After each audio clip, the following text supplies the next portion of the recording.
महाराष्ट्र में लंबे समय से आरक्षण की आग सुलग रही है, लेकिन सरकार है कि सुनने को तैयार ही नहीं है। जब जब प्रदर्शन होता है तब तब केवल आश्वासन दिया जाता है, लेकिन उसे पूरा नहीं किया जाता है। इसी का नतीजा है कि एक बार फिर आंदोलनकारी सड़कों पर उतरने को तैयार हो रहे हैं। मराठा कार्यकर्ता मनोज जरांगे ने शिंदे सरकार को फिर चेतावनी दी है। उन्होंने इस बार अल्टीमेटम दिया है कि जिससे शिंदे सरकार हिल सकती है। तो क्या कहा है मनोज जरांगे ने, देखते हैं इस रिपोर्ट में। महाराष्ट्र में जब जब मराठा आरक्षण की आग सुलगती नजर आई है, तब तब सरकार हिलती नजर आई है।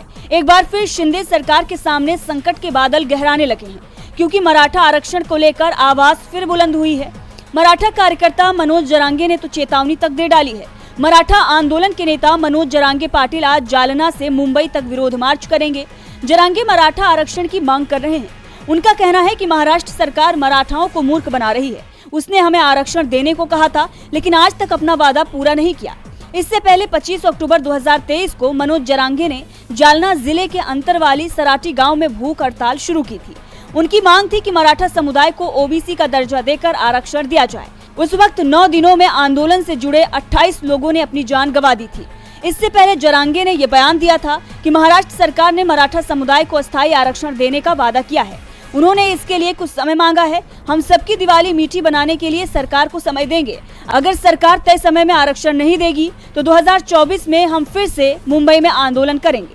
अब आपको बता दें कि महाराष्ट्र में सीएम एकनाथ शिंदे की अध्यक्षता में 1 नवंबर 2023 को सर्वदलीय बैठक में सभी दलों ने सहमति जताई कि मराठा समुदाय को आरक्षण मिलना ही चाहिए।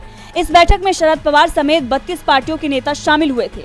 बैठक के बाद सीएम शिंदे ने कहा था कि ये निर्णय लिया गया है कि आरक्षण कानून के दायरे में है और अन्य समुदाय के साथ अन्याय किए बिना होना चाहिए। आरक्षण के लिए अनशन पर बैठे मनोज जरांगे से अपील की थी कि वो अनशन खत्म करें, हिंसा ठीक नहीं है।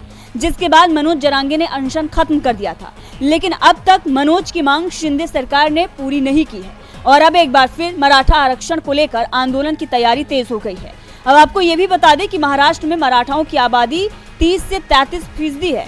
महाराष्ट्र की 48 लोकसभा सीटों में से 20 से 22 सीटें और विधानसभा की 288 सीटों में से 80 से 85 सीटों पर मराठा वोट निर्णायक माना जाता है। साल 1960 में महाराष्ट्र के गठन के बाद से अब तक यानी साल 2024 तक 20 से 12 मुख्यमंत्री मराठा समुदाय से ही हैं।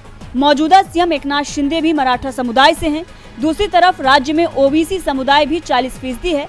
अब देखना होगा कि सरकार चुनाव को देखते हुए क्या फैसला लेती है।